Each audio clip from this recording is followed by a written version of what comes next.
Welcome to the 1000 Nights and 1 Night. And when it was the 34th night, she said, It hath reached me, O auspicious king, that the king of China bade bring me the barber who shall be the cause of your deliverance. Then we will bury this hunchback, for that he is dead since yesterday, and set up a tomb over him. So the chamberlain and the tailor went to the jail, and releasing the barber, presently returned with him to the king. The Sultan of China looked at him and considered him carefully, and lo, behold, he was an ancient man, past his 90th year, swart of face, white of beard, and hoar of eyebrows, lop-eared and proboscis-nosed, with a vacant, silly, and conceited expression of countenance. The king laughed at this figure of fun, and said to him, "O silent man, I desire thee to tell me somewhat of thy history." Quoth the barber, "O king of the age, allow me first to ask thee, what is the tale of this Nazarene, and this Jew, and this Moslem, and this hunchback, the corpse, I see among you? And prithee, what may be the object of this assemblage?" Quoth the king of China, "And why dost thou ask?" "I ask," he replied, "in order that the king's majesty may know that I am no forward fellow, or busybody, or impertinent meddler, and that I am innocent of their calumnious charges of overmuch talk, for I am he whose name is the Silent Man, and indeed peculiarly happy in my sobriety, as saith the poet.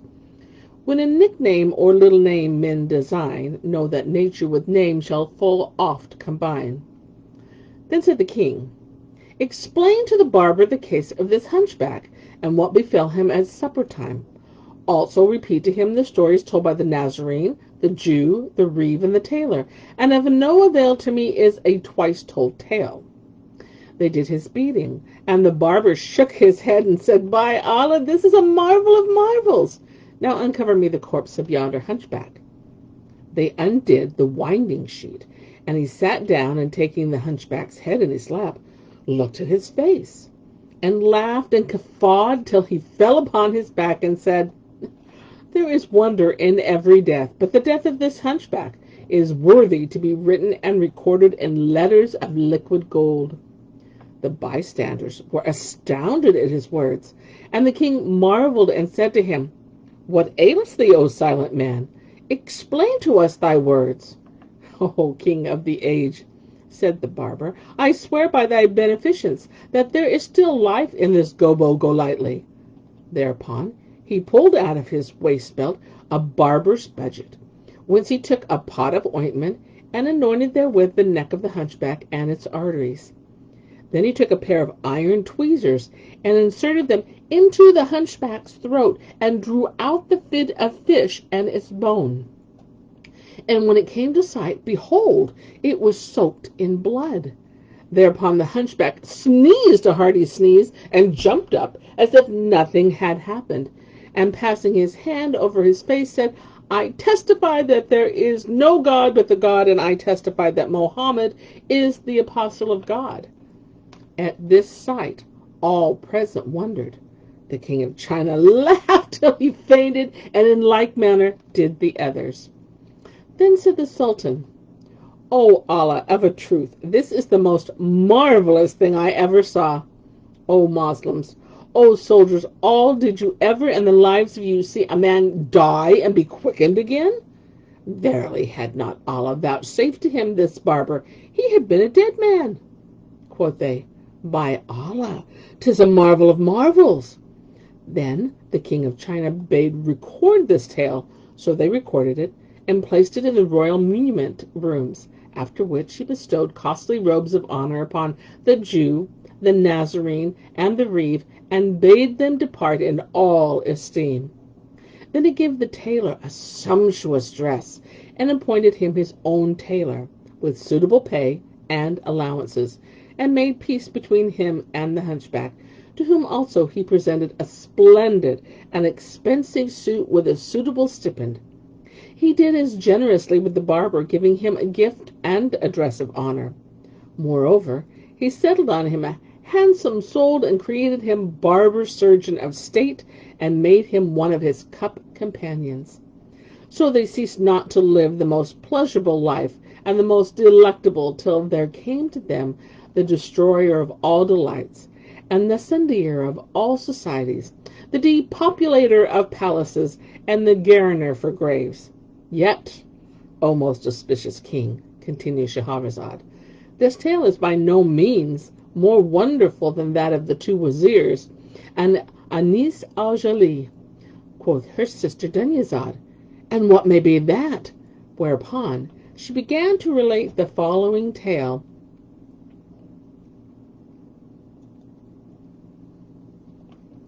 of Nur al-Din Ali and the damsel Anis al-Jali.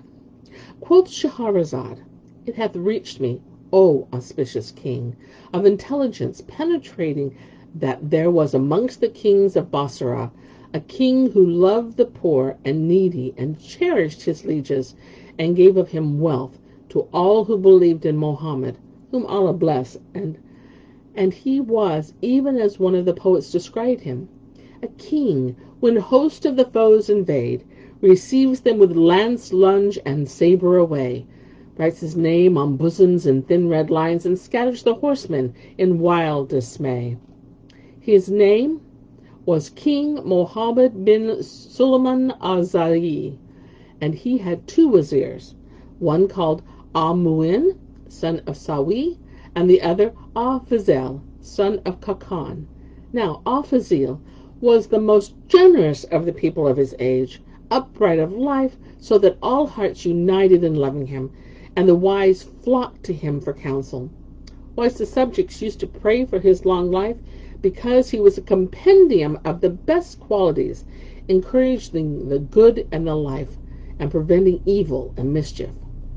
But the wazir Mu'in bin Sawi, on the contrary, hated folk, and loved not the good, and was a mere compound of ill, even as it was said of him, hold to nobles, sons of nobles, 'tis ever nature's test, that nobles born of nobles shall excel in noble deed, and shun the mean of soul, meaning breed, for 'tis the law. Mean deeds come of men who are mean of blood and breed. And as much as the people loved and fondly loved Al-Fazil bin Kakan, so they hated and thoroughly hated the mean and miserly Mu'in bin Sawi. It befell one day by the decree of the decreer that King Mohammed bin Suleiman al-Zani, being seated on the throne with his officers of state about him, summoned his wazir Al-Fazil, and said to him, I wish to have a slave girl of passing beauty, perfect in loveliness, exquisite in symmetry, and endowed with all praiseworthy gifts. Said the courtiers, such a girl is not to be bought for less than 10,000 gold pieces. Whereupon the Sultan called out of his treasure and said, carry 10,000 dinars to the house of Al-Fazil bin Kakan. The treasurer did the king's bidding, and the minister went away, after receiving the royal charge to repair to the slave bazaar every day and entrust to brokers the matter aforesaid.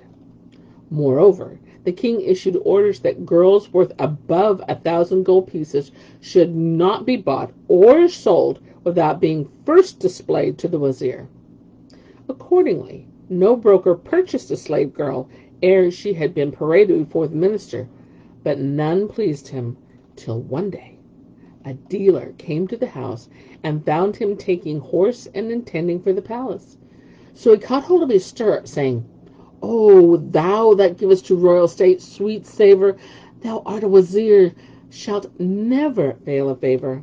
Dead bounty thou hast raised to men for men, ne'er fail of Allah's grace such high endeavour. Then quoth he, O my lord, that surpassing object for whom the gracious mandate was issued is at last found. And quoth the wazir, here with me, here with her to me. So he went away, and he returned after a little, bringing a damsel in richest raiment, robed a maid, spear straight of stature, and 5 feet tall, budding of bosom, with eyes large and black as by coal traced, and dewy lips, sweeter than syrup or the sherbet one sips. her virginette smooth-cheeked and shapely-faced, whose slender waist with massive hips was engraced, a form more pleasing than branchlet waving upon the topmost trees, and a voice softer and gentler than the morning breeze, even as saith one of those who had described her. Strange is the charm which dights her brow like luna's disk that shine. Oh, sweet taste, that sweetest rob or raisins of the vine. A throne the Imperium keeps for her in high and glorious state, for wit and wisdom, wanlike form and graceful bending line. She is the heaven of her face, the sevenfold stars display, that guard her cheeks as satellites against the spy's design. If man should cast a furtive glance or steal far look at her, his heart is burnt by double bolts shot by those piercing eyes. When the Wazir saw her, she made him marvel with excessive admiration. So he turned perfectly pleased to the broker and asked, "What is the price of this girl?" Whereto he answered, "Her market value stands at 10,000 dinars, but her owner swears that this sum will not even cover the cost of the chicken she has eaten, the wine she hath drunken, and the dresses of honor bestowed upon her instructor. For she hath learned calligraphy and syntax and etymology, the commentaries of the Koran, the principles of law and religion, the canons of medicine, and the calendar, and the art of playing on musical instruments." Said the Wazir, "Bring me her master." So the broker brought him at once, and behold, he was a Persian of whom there was left only what the days had left, for he was a vulture, bald and skulled, and a wall trembling to its fall. Time had buffeted him with sore smart, yet was he not willing this world to depart, even as said the poet, "Time hath shattered all my frame, oh, how time hath shattered me! Time with lordly might can tame, mainly strength and vigor free. Time was in my youth that none sped their way more fleet and fast. Time is, and my strength is gone. Youth is sped, and speed is past." The Wazir asked him, "Art thou content to sell this slave girl to the Sultan for 10,000 dinars?" And the Persian answered, "By Allah, if I offered her to the king for naught, it were but my devoir." So the minister bade bring the monies and saw it weighed out to the Parisian, who stood up before him and said, "By the leave of our lord, the Wazir, I have somewhat to say." And the Wazir replied, "Out with it all thou hast." "It is my opinion," continued the slave dealer, "that thou shouldest not carry the maid to the king this day, for she is newly off a journey. The change of air hath affected her, and the toils of travel have fretted her. But keep her quiet in thy palace some 10 days, that she may recover her looks and become again as she was. Then send her to the Hammam, and clothe her in the richest of clothes, and go up with her to the Sultan. This will be more to thy profit." The Wazir pondered the Persian's words and approved of their wisdom. So he carried her to his palace, where he appointed her private rooms, and allowed her every day whatever she wanted of meat and drink and so forth. And on this wise she abode a while. Now the Wazir al-Fazil had a son like the full moon with sheeness dight, with face radiant and light, cheeks ruddy bright, and a mole like a dot of ambergris on a downy sight, as said of him the poet, and said full right. A moon which blights you if you dare behold, a branch which folds you in its waving fold, locks of the zonge, and golden glint of hair, sweet gait and form of spear to have and hold. Ah, heart of heart, with softest, slenderest waist, that evil to this wheel why not remold? With a form's softness placed in thy heart, ne'er would thy lover find thee harsh and cold. Oh, thou accuser, be my love's excuse, nor chide if love pangs deal me woes untold. I bear no blame, 'tis all my heart and eyne. So leave thy blaming, let me yearn and pine. Now the handsome youth knew not the affair of the damsel, and his father had enjoined her closely, saying, "Know, O my daughter, that I have brought thee as a bedfellow for our king, Mohammed bin Sulayman al-Zani, and I have a son who is a Satan for girls, and leaves no maid in the neighborhood without taking her maidenhead. So be on thy guard against him, and beware of letting him see thy face or hear thy voice." "Hearkening and obedience," said the girl, and he left her and fared forth. Now some days after this it happened by decree of destiny that the damsel repaired to the baths in the house, where some of the slave women bathed her, and after which she arrayed herself in sumptuous raiment, and her beauty and loveliness were thereby redoubled. Then she went on to the Wazir's wife, and kissed her hand. And the dame said to her, "Naaman, may it benefit thee, O Ani al-Jali. Are not our baths handsome?"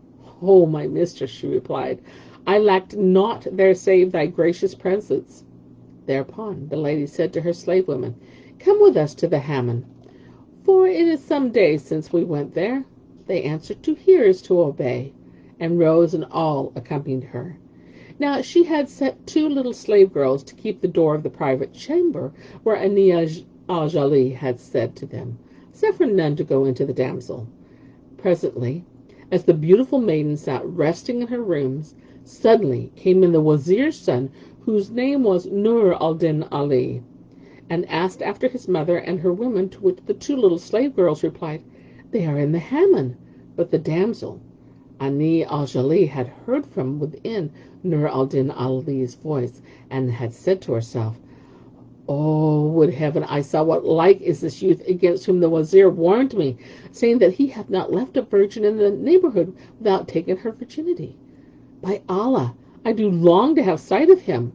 So she sprang to her feet with the freshness of the bath on her, and stepping to the door, looked at Nur al-Din Ali, and saw a youth like the moon in its full, and the sight bequeathed her 1,000 sighs.